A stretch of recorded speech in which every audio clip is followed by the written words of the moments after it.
I am Dr. Dan Horzempa. I'm with Dr. Shannon Bivey Driscoll today, and we're joined by two of our friends, Dr. Neela Sandel and Dr. Elizabeth Sarakowski. Maybe we'll start with you, Neela. Just say a little bit about yourself. Give us a little. Sure. So, hey, everybody, happy to be here with my good friends. So Elizabeth, Dan, and I all went to residency together. So we're old residency mates. And we all then split off our different directions and started our own clinics. And we all have a lot of fun. And simultaneously, we all do both things that are quite similar to each other, but we also have our own style. So I'm really excited to kind of just get together and share. And what was the phrase? Have an educated shoot the shit.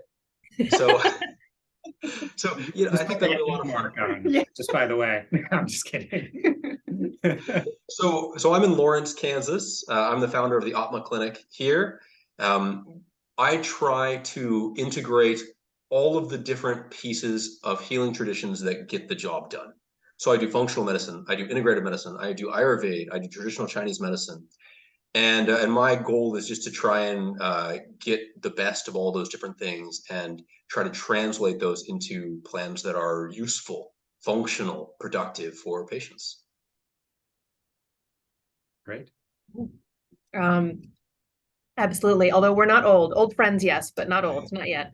Especially timely for a longevity discussion.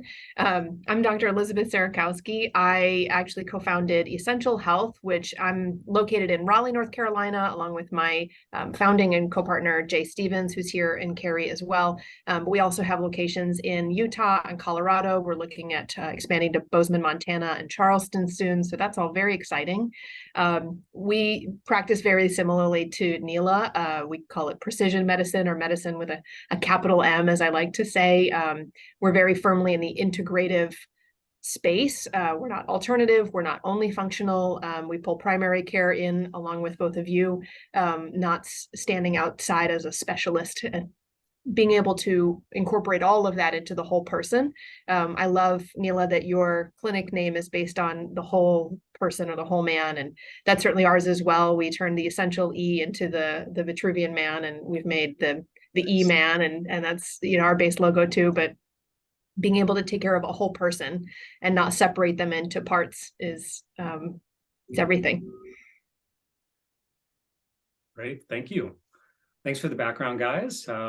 Great as always. And maybe we figured we would start with longevity and just kind of talking about behavioral things people can do, lifestyle related things. We can certainly get into molecules and hormones and everything else, and peptides and stem cells at a later date.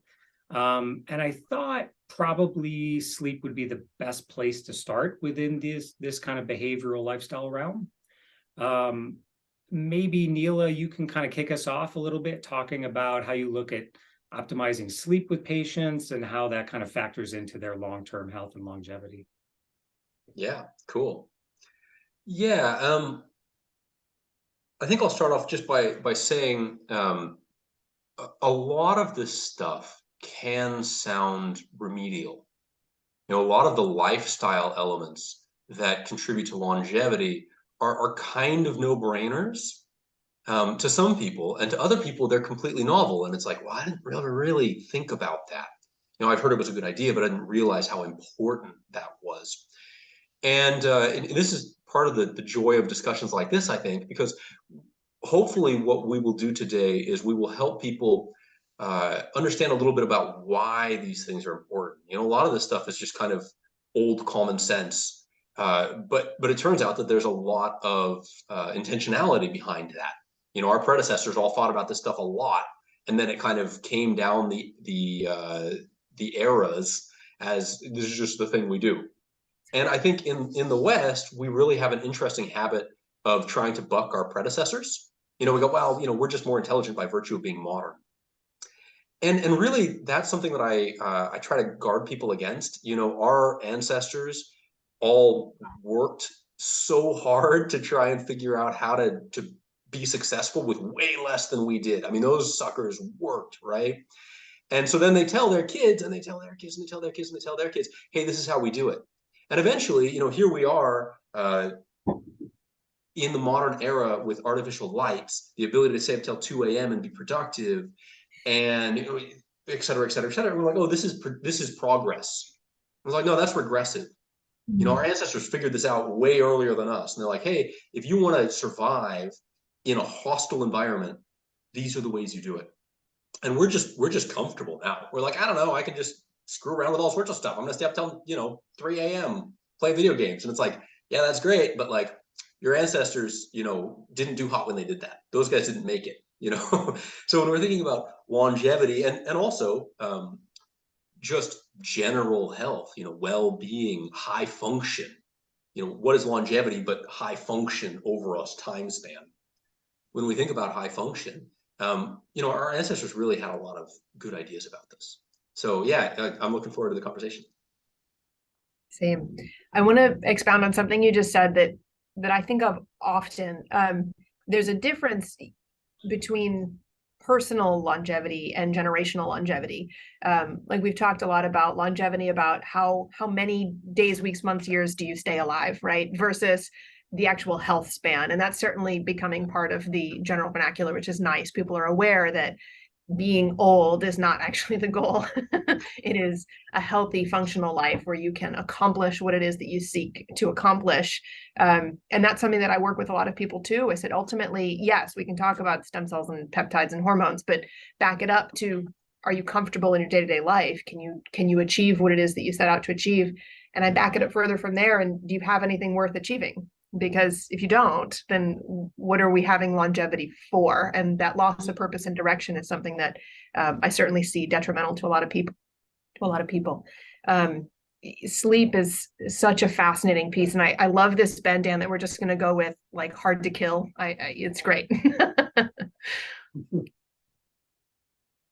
Yeah, I mean, we end up spending just a ton of time, I feel like, talking about sleep with patients.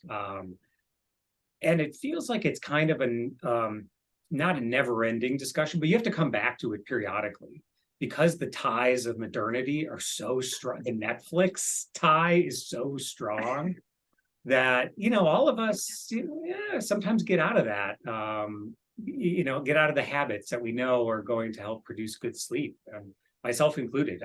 I find that I get out of those habits sometimes, and I'm like, oh, I'm not putting on my blue blockers, I'm working too late, I'm, not winding down, I'm not getting out in the morning to get light, all these kind of foundational behaviors. But I mean, that's kind of how I feel about it. It's got to be re-examined quite a bit because there's so many things pulling people away from having that good sleep. So do you Yeah, find it similar? that's so true. I mean, when we talk about the ancient times, what did we used to do? Well, we used to sit in front of a campfire and close the night down with storytelling.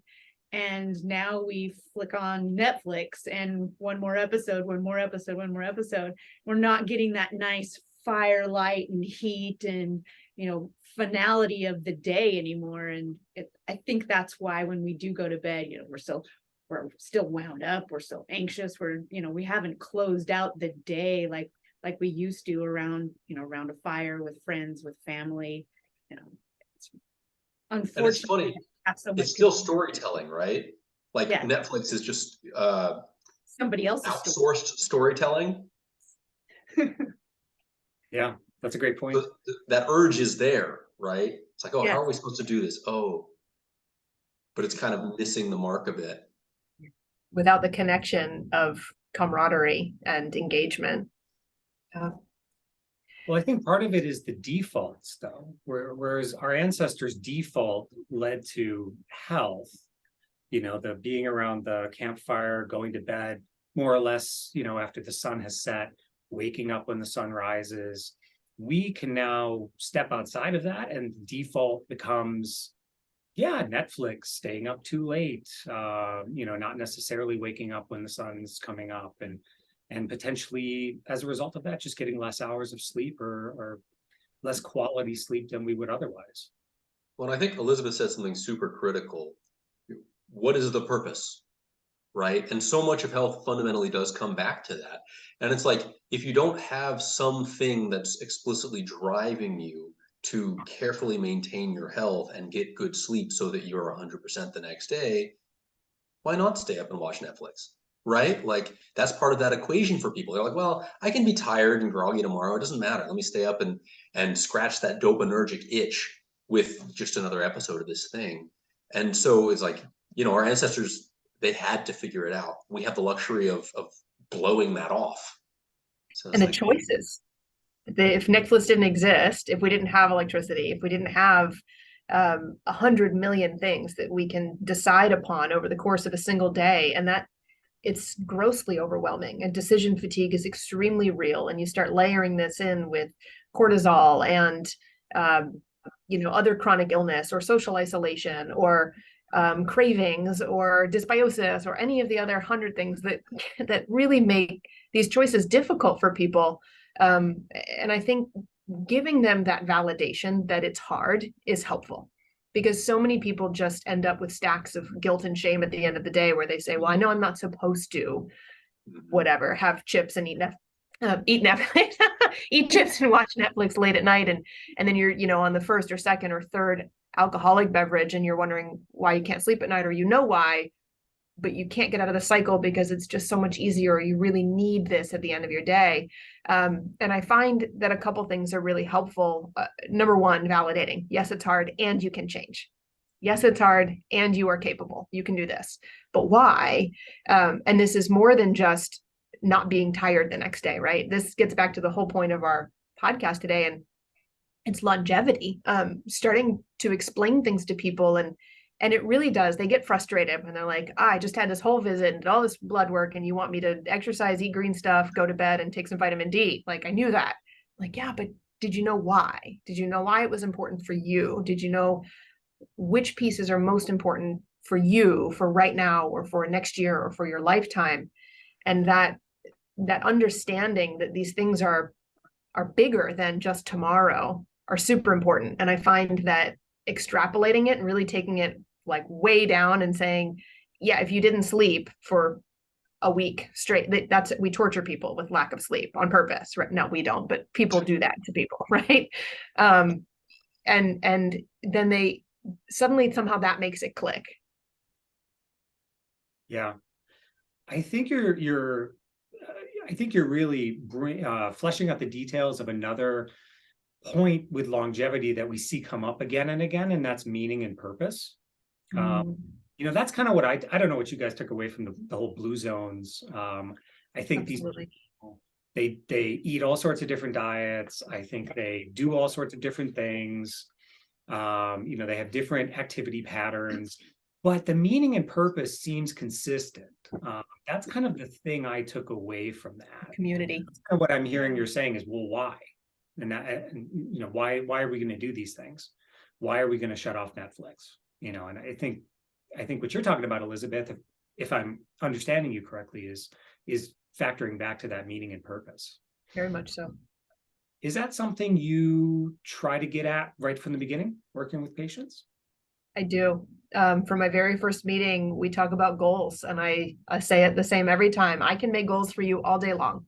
I can make 52 goals for you. I can pick your top 3, and it won't matter because they're my goals for you and not your goals for you.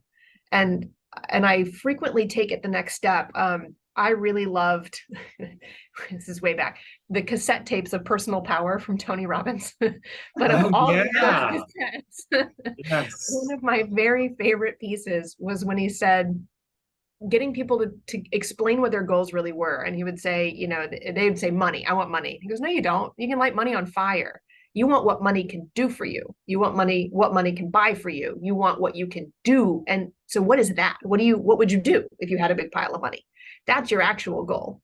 And I get into the same thing with people because they invariably say the same thing. I want more energy and I want to weigh less. I'm like, what? Why do you care about your gravitational pull? Why do you care? What is it that you want? I want my thighs not to chafe when I run because it hurts. Okay, that's a real thing. I buy that. I want to play with my grandkids on the floor and not hurt. That's a reason. That's a goal. And then I can get at how we actually work through that. And it's much more motivating. Love that. That's great. Yeah, absolutely. Great. Well, yeah, I mean, I'm glad we talked about meaning and purpose. Mhm. I think it's under talked about. I Mhm. think, although it shows up again and again. And yeah, I mean, I think it does factor into, like, if we're going to ask people to take the path of more resistance rather than least resistance, they need to have those motivations in place to do so. Mhm. As it relates, to sleep, especially, there also seems to be just this huge relationship. And we separate them as categories, but they're so interrelated. Sometimes I think of them as being under the same umbrella, and that's sleep and stress. Mm. It seems as though the lack of one magnifies the other, that as stress gets higher, sleep can often go down, or quality can go down. Tell me a little bit about how you guys think about that part of the sleep axis. Maybe we'll start with Neela. Sure. So specifically, how stress messes with our sleep, or more so is the interest kind of how do we manage that? How do we work around that? Yeah, I mean, let's talk about tactics and tools for working around that. I mean, I think Yeah. at this point we can all accept that stress affects affects sleep, Mhm. unless Yeah. anyone wants to put up a And put up a surely fight. everyone's had a personal experience of this. You have an interpersonal conflict, and I can't sleep at night. I'm losing sleep over it, right? That's part of our vernacular for a reason. And it kind of goes back to that same idea of what are we trying to do? Why are we trying to do it? And how have our ancestors dealt with this for a long, long time? There's all these pieces of common wisdom um, that I think play into this. People, I think everyone has the experience of either having trouble going to sleep at night or waking up because they are working on a problem. They're chewing on something. And I like to call that brain spin. It's just, and it's often very ineffective problem solving. We're kind of half awake, and there's some value to the lateral thinking when we're in that hypnagogic state. Sometimes we can make unusual breakthroughs, and we kind of have half dreams about things, and we go, "Oh, that's how I resolve this dilemma." But that can be useful. But if we get stuck in that, and that becomes our nightly habit because we're not successfully dealing with our problems, then we get in a really vicious cycle because then our sleep is poor, and then our critical decision-making skills, executive function becomes inefficient. So then we get stuck because then we have more problems. So then we try to stay up at night and solve them. And so I'm a big advocate for just literally trying to get to the root of problems. And again, we can talk about molecules and neurochemistry and Andrew Huberman and all these different things, and those are all great.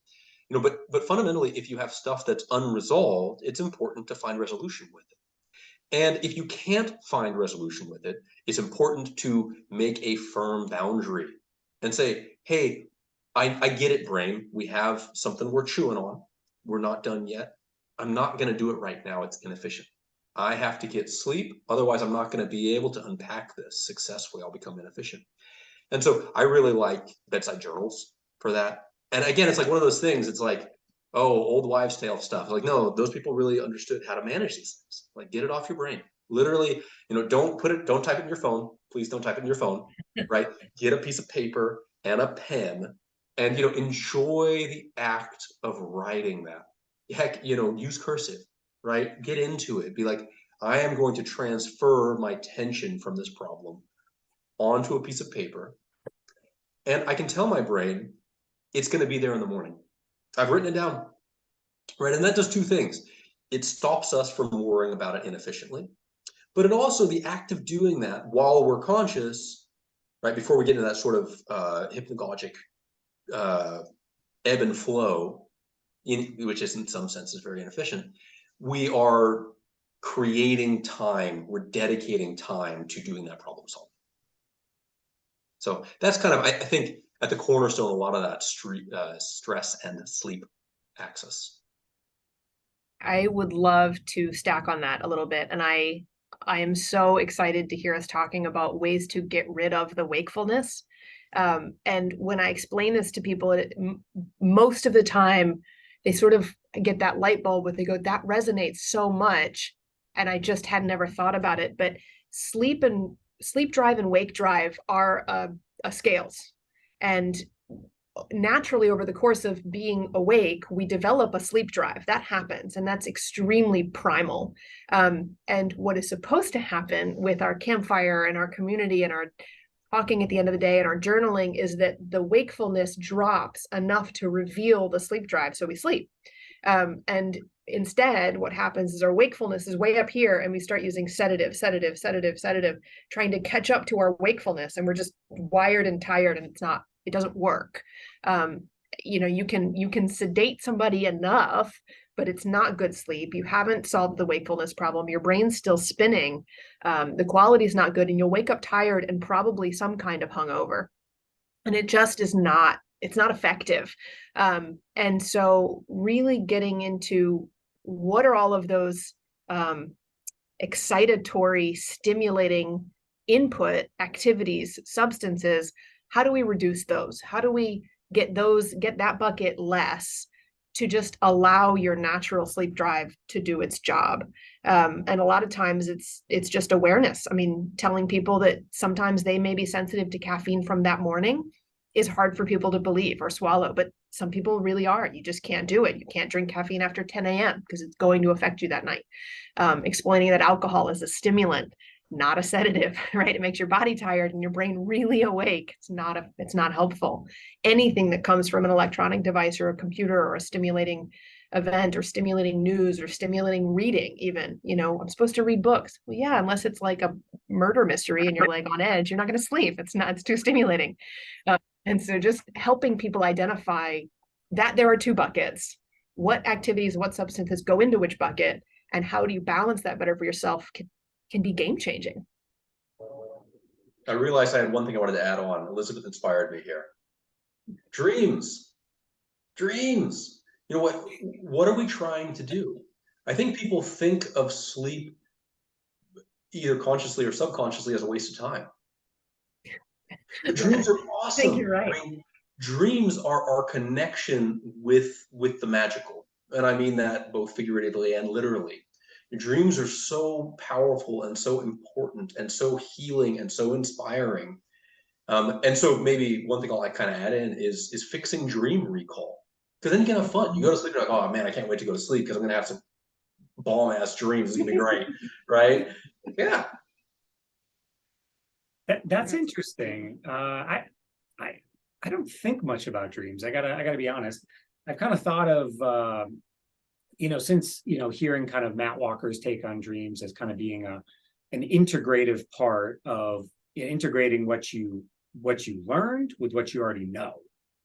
And so you're kind of, that's why there are things in there, but there are also all sorts of things that can happen in dreams that are physically impossible. And that's kind of that integration act as you test boundaries with new knowledge. But I got to tell you, I can't remember my dreams most nights. Yeah, we got to talk. Yeah, we can practice. Lucid dreaming is so fun. I've heard this, but you know what?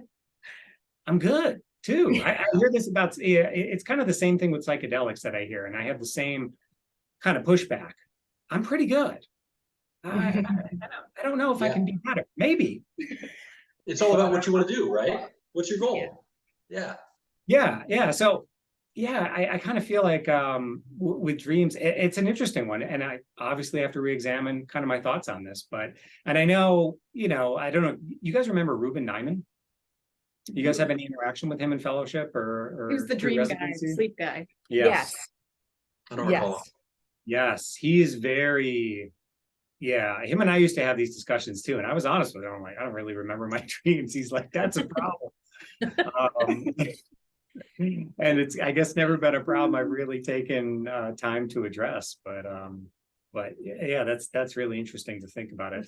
Well, I'm the same way. I'm like, unless it's a really crazy dream or has some huge emotional impact, I don't recall it. I remember dreaming. I remember the feeling of the dream, but I don't remember any of the details of the dream. Yeah, there are all sorts of different ways to stimulate that. There's all sorts of nutritional ways to do it. There are some interesting studies showing that B6 deficiency is often the rate limiting factor in dreams. And of course, we need B6 for a pile of other things. So it's like that's almost a symptom that just tells us of a very important deficiency. Not always true, of course, but worth thinking about. But the thing that behaviorally seems to make the biggest difference in dream recall is dream journaling. And literally just having your consciousness upon your dreams. I wake up, at 2 a.m. and I've just finished up a sleep cycle or whatever, and I literally go, oh, what did I dream about? Right. So the more time you literally just spend your intention on trying to engage with dreams, the more it happens. And you don't have to do anything except want to dream and want to remember your dreams, and then it will arrive. And the more formalized you make that, i.e., a dream journal, then it really starts to pop. And there's all sorts of other, kind of really interesting ways if you want to stimulate lucid dreaming to try and kind of trigger cognition while dreaming. And like, for instance, if you want to engage in lucid dreams, try to have the intention as you go to sleep to do something particular as you're dreaming. And if you have the intention to do something in your dream that doesn't fit into dreams well, it's a really good trigger for lucid dreaming. So for instance, when I'm dreaming, I'm going to turn on and off lights. Lights ambiently don't process very well in dreaming. And so if you hit a light switch on and off in your dream, often that can be a trigger, because then you can go, hey, I'm turning it on and off, and something's odd. And then you go, oh, I'm dreaming. Ah! And then you have to try to ride the lightning, as you're like, ah, and then you wake up, or you get into it. Okay, that makes it all sound a little more exciting. Oh, it's horribly exciting, yeah. And it can be, but that may be off-putting to somebody who's like, I have to wake up and go to work tomorrow. I don't know if I'm ready for that. It sounds like a Friday night activity. And you're being woken up by kids too. Yeah. There's that, yeah. But speaking of children, so I think, based on what I've read and what I personally experienced, but understanding child psychology and how, most people are aware of this whole concept that young children will score on the genius level for IQ testing almost always, because they're so extremely creative. They don't have boundaries yet. They don't have boundaries in the world yet because they haven't found them. And so they can come up with wild stuff that just, of course, that doesn't make sense, but that's because we have rules and boundaries, because we've learned those.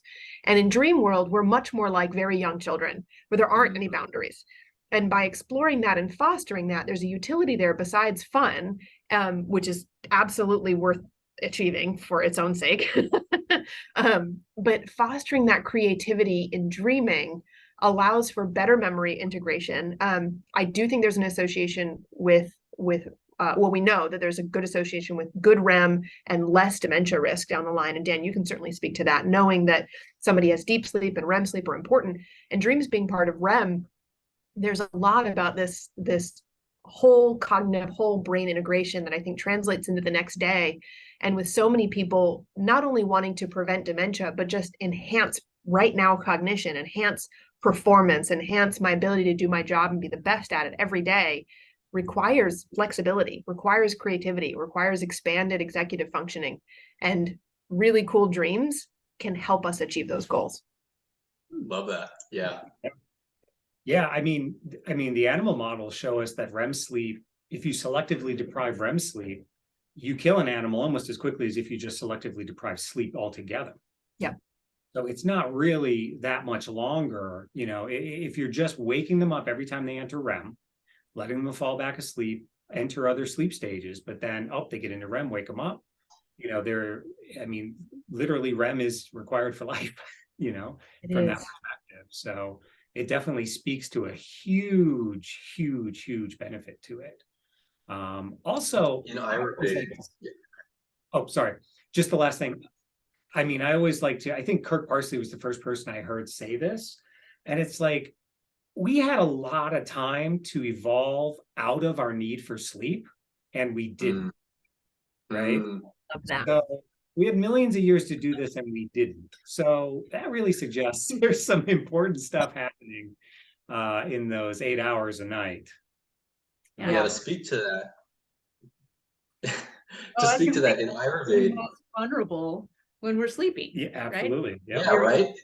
Easily It killed. sure as heck better serve a purpose. Yep. In Ayurveda, we think of the human entity as tripartite. We are material, we are subtle, and we are spiritual. And each of these are, in Ayurveda, have a very well-defined set of boundaries and activities. And in our waking lives, we are predominantly material, secondarily subtle, and tertiarily spiritual, unless someone is really very evolved and saintly. And, you'll see those guys and gals. And when we're sleeping, that flips. And we are predominantly subtle.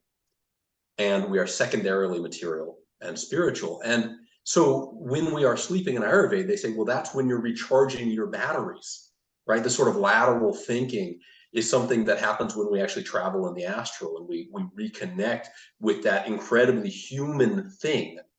Humans are not just flesh and blood, right? We know consciousness is a thing, and we go, well, how do we integrate that? What does that mean for everything? And so when we are dreaming, we are literally reconnecting with that and kind of charging those batteries, just like we are when we wake up and we eat and we do our things, we're recharging our material batteries. So it's a, dare I say, nutrient. Absolutely. Yeah. Yeah. Dan, I would love to hear your input on data. I find that sometimes it's useful and sometimes it isn't. Do you need to be more in touch with your own self, or do you really need something objective? But it's amazing how many people really just are confused about the basics. How much sleep do I need? What if I wake up tired? Is it a sleep issue or a different issue? And just walking people through like, hey, listen, 6.5 hours bare minimum. Under that, I don't care if you feel refreshed in the morning, it's not enough sleep. You have not refreshed yourself enough. 6.5 hours, you need that.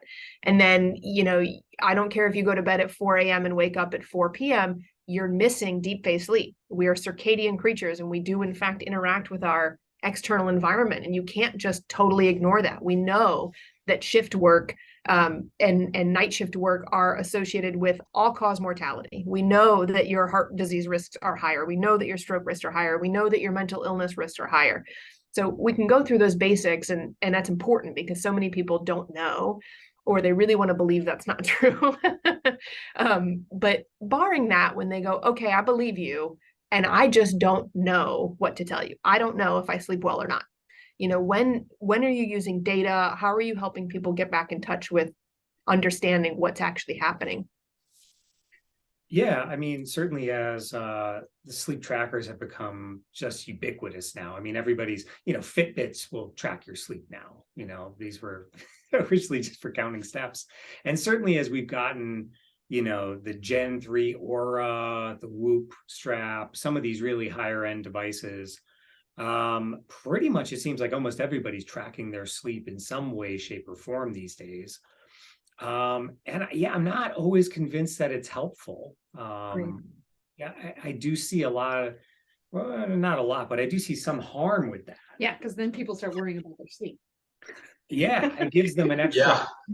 There's also this concept of like, well, when you're tracking something, sometimes it takes like the joy out of that thing because it's it's like when somebody goes from being an amateur to a professional athlete, it's like, oh, well, this game brought me joy, but now it's my job, and there's some of that loss of enjoyment of it. So I see that definitely a lot as well. Doing a lot more selective tracking these days, having people just kind of like wear the ring, maybe a week, a month, or 1 or 2 days a week, something like that, just to kind of, periodically drop in and see, how are things looking. But I'm also trying to make people understand like what these things say. The accuracy here is not perfect. This is not a sleep lab on your finger here, Even that though, these things are not reducible just to data, right? That's at the core of this idea. Yeah, I mean, I'm finding more and more value to like, well, how do you feel when you wake up? Like, do you feel rested? Do you have to wake up with an alarm clock? Do you get tired throughout the day? I mean, some of the symptomatic stuff, which honestly, I will admit I went away from for a long time as we were getting more and more of these sleep trackers.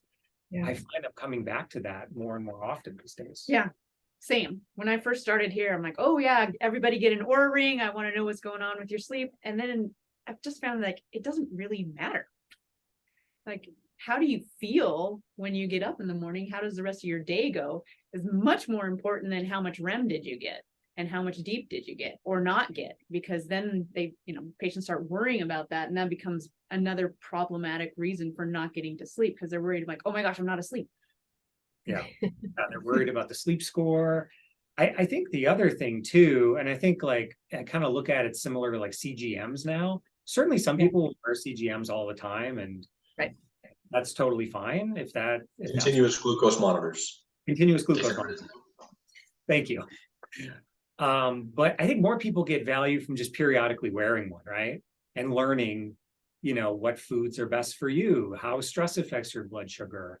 And I think I'm looking more and more at sleep trackers that same way. I don't know what your experience is like with that, Neela, but that's kind of how I've looked at this. Yeah, I think we just have to keep it in perspective. First and foremost, we don't understand the human body and human health perfectly. We don't. Number one, and we we don't know develop what we're doing. Yeah, there's more we don't know than we do know, right? Yep. And so we come up with these initially exciting ideas, and we say, oh, we can quantify sleep, right? I can quantify your vitamin levels. I can do this. And those things are all good, but what they do the best is they help empower people to gather their own data about their own biology, because every individual is unique, and there's not a one size fits all. Oh, your REM sleep was this and your deep sleep period was this. Like, oh, I have to get on the program. Like, no, you are the program. But you can use this data to help yourself link up with how you're feeling, just like the continuous glucose monitor.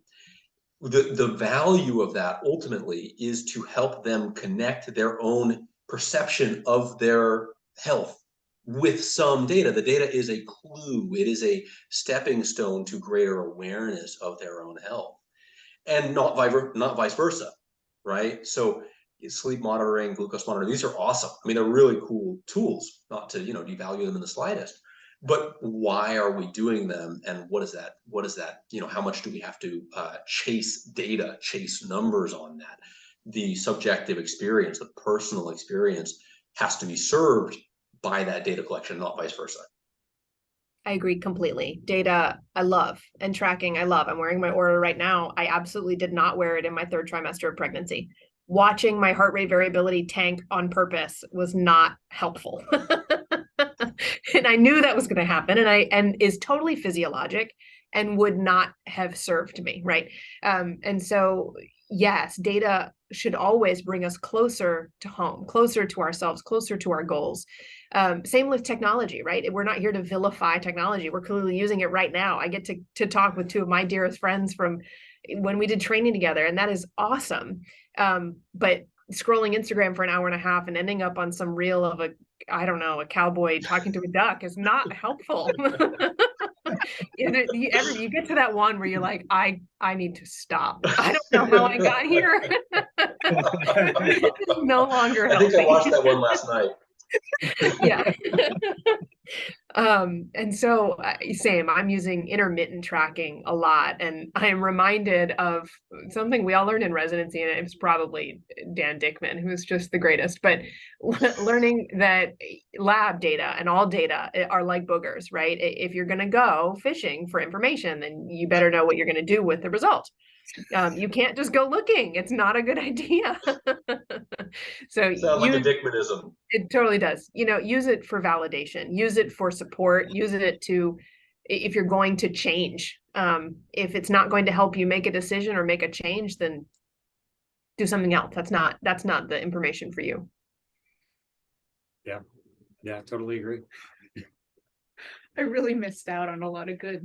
Yeah. We had a very good time. I did. I had just a tiny bit because they unfortunately were pushing him out, but yeah. A lot of changes. Shannon is an alumni of our same program. Just for anybody who yes.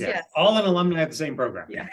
We're same year, same program, which is probably why we had so much fun. I think we brought a lot of shenanigans. We did. Yeah. Kept us sane. Yeah. It did. Great, guys. Well, is there anything in longevity that I know that we didn't even come close to touching on everything in longevity, Was there anything in longevity that you guys wanted to discuss while I we're want to on? talk about breathing sometime. Ooh, yeah, let's definitely talk about breathing Yeah. and not breathing. And Yeah. You know, there's this whole science of breathing in Ayurveda, pranayama, which means it gets translated sometimes to the breath of yoga or the yoga of breath, but it literally means stretching the breath or stretching the prana.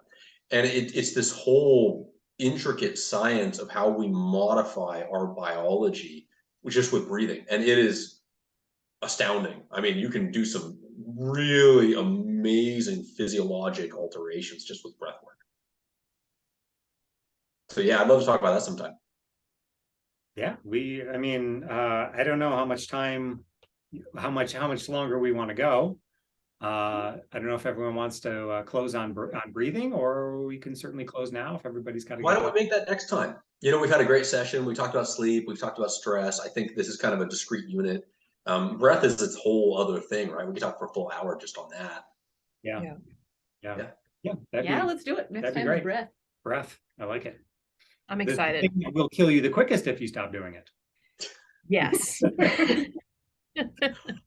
I think at some point we should touch on EMF too. It's certainly part of sleep, but when we talk about longevity, it's so easy to think about all the things we already know, and then we sort of wrap in what we don't know in with what we know, and sort of assume that we know, and we don't. I mean, EMF and 5G and even radio waves are really relatively new in human existence, and we are not very aware of how we are affected and how we will be affected over the course of a lifetime or generations.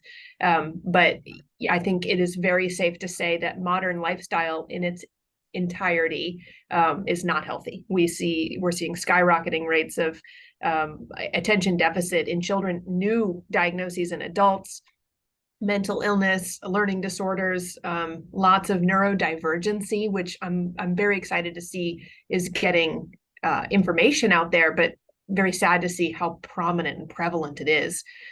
So I'm very excited to do this podcast. I think there's so much information that needs to get out there, and people really are seeking truth and information and why they don't feel just right. And it's helpful. It's helpful. That's an awesome topic. EMF. Yeah, that'd be great. Yeah, I second that for sure.